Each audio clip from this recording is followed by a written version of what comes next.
Good evening, everyone. I'm very honored to be here. I've never been asked to give a commencement speech before, but I was very impressed to learn about the astronomy program here at Montfort and its central place in the curriculum, and I understand that many of the graduates have a particular passion for it. And in my humble opinion, astronomy is the queen of the sciences. It's really the oldest science and the one most deeply connected with faith and religion. Because for millennia, the stars have evoked a sense of awe. In the human race, when we look up, we sense that there's something beyond us, that there's a mystery that we cannot fully grasp, that there's a connection to something that's greater than us. The ancient people believed that the stars were tyrants, that they controlled our lives, arbitrarily determined our fates, and some people still believe this, as the popularity of horoscopes demonstrates. But ancient people also believed that by studying the stars, they could discover the secrets of predicting their motions, and if they did that, they might be able to predict the seemingly fickle behavior of the gods. Now, as Christians, we know that we are not mere playthings of the gods, that the universe was created by a being who is not capricious, a being who has a purpose and a design. And when we study the universe, we discover an order and a deeper meaning that reveals to us something of his eternal purpose and plan.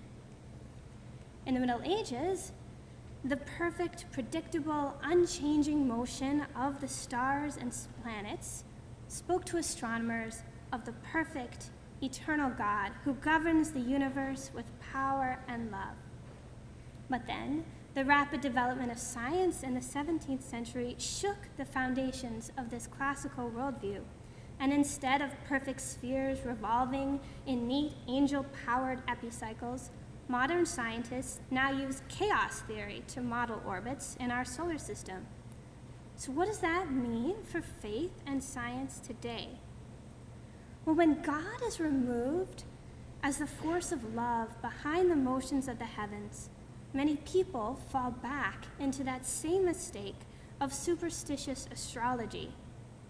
But instead of our fates being determined by some mysterious influence of planets or stars, everything in our lives is now determined by the unbending laws of physics, predictable material causes and effects. And instead of being liberated by science, we find ourselves trapped again. And science can become a kind of religion, the only way to make sense of a confusing and seemingly arbitrary world. But what happens when science fails to explain everything? Well, I know that for many people, that contemplating the stars, instead of bringing meaning and order, a sense of stability, actually leaves them feeling irrelevant, maybe even a little bit depressed. Not only does the universe no longer revolve around the Earth, in fact, it seems that we live on a pretty minor planet orbiting an insignificant star, one of roughly 250 billion stars in a galaxy that is, as far as we know, one of an infinite number of galaxies in an immense, cold, and mostly empty universe. Most of the universe is made of a substance that we cannot see or even really interact with, mysterious dark matter.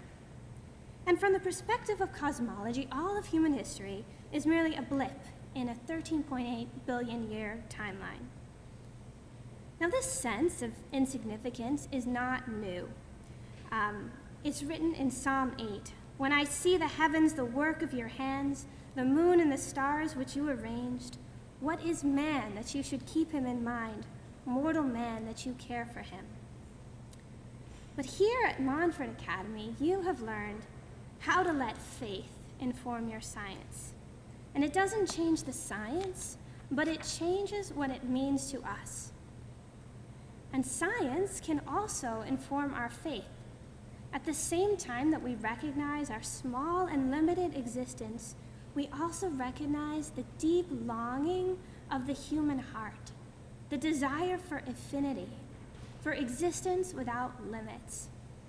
sometimes I wonder if maybe the reason that God made the universe so big and empty was so that it might reflect to us our infinite desire for God. And I know for myself, it was this longing that first drew me to study the stars. I was fascinated with the universe. I wanted to understand how it worked, where it all came from, where it was all going. And as a teenager, I became infected with that disease that sometimes attacks modern scientists, a radical skepticism, an unhealthy questioning of everything.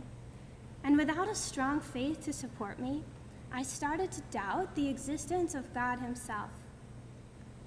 And yet it wasn't a conscious thought, but I think that some part of me felt that if I could only comprehend the universe, if I could somehow grasp it with my reason, it might fill that great hole inside of me, that emptiness of a world without God. But as I studied the wonders of the universe, the desire in my heart for something transcendent only grew stronger.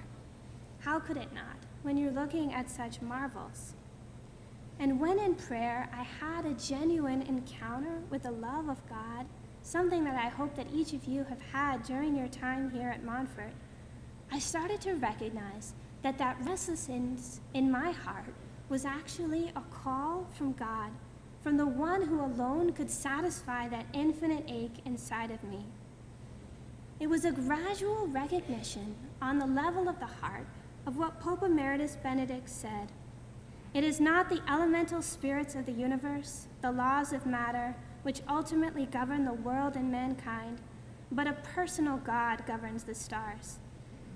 It is not the laws of matter and of evolution that have the final say, but reason, will, love, a person. Love governs the universe. And so the limitlessness of the universe should not make us feel irrelevant. Science reveals to us our true place in it. The whole history of the universe has been building up to a culmination. And that culmination is you and me. You can trace the whole history of the universe from the Big Bang and see how the history of cosmology builds on what came before. First the force of gravity enhanced the tiny fluctuations in the dark matter. The hot gases produced in the Big Bang followed that structure that was created by the dark matter and clumped together until the pressure grew so great that they collapsed into galaxies. And then in those galaxies, the first generation of stars were formed. And when those stars ran out of fuel and they exploded in supernova, the dust formed a new generation of stars. But now there were heavy elements. And those heavy elements formed planets. And on those planets were the building blocks of life: carbon, oxygen, iron. And then, on one planet, at least that we know of, that was in just the right position relative to its star for life to begin, less than 1 billion years after it had first formed, life did begin. So when you look at it, even though in the grand scheme of the universe humans have existed for a tiny fraction of time, a few 100,000 years, it seems to me that all that happened before were essential preparations. The universe began simply, a lot of energy, a few basic atoms distributed more or less evenly, but it became increasingly complex and structured, and every stage in its history was necessary for the culmination of its complexity and grandeur, and that is the human person. And I marvel that God placed us here at a very significant moment in our history, in the history of the universe, when it was not only possible for us to exist, but also a moment that we could discover these truths for ourselves. Because if life had evolved 1 trillion years from now, we might have believed that our galaxy was alone in the universe, because the rest of the universe, which is racing away from us at an ever-increasing rate, would have left us in the dust, and we would have no way of detecting anything outside of this galaxy, not even the remnants of the Big Bang. But God did not want us to miss out on knowing the depth of his love for us. Now, I don't know if there is intelligent life on other planets. Perhaps I should read Brian's thesis. But maybe there isn't. Maybe the whole infinite universe, all of those stars, galaxies, was created just so that one single planet, orbiting one single star, on that planet there might exist a being made in God's image, capable of knowing and loving him. And that's astounding to think about. Because when faith and reason work hand in hand, new horizons open up to us. We begin to discover more and more who we are. We see our true dignity as human beings, made in the image and likeness of God, capable of knowing and loving both God himself through faith and of understanding our world and ourselves through our reason. So as you graduate today, it is my hope that you will take these essential lessons that you have learned at your time at Montfort, not only in astronomy class, but in every class where you have used your reason informed by faith to discover the world around you through philosophy, history, literature, art. And when your reason has helped inform your faith, when you've studied theology and philosophy and explored the foundations of ethics and morals. And I hope that in your further studies, you will never lose this outlook, never be fooled into following deceptive religions of science that fail to deliver on their promises, or false ideologies that have no foundation in reason or reality. And I hope that each of you will always live up to your dignity as human persons, knowing who you are and who made you, the person who governs the stars, a person who is love himself. Thank you.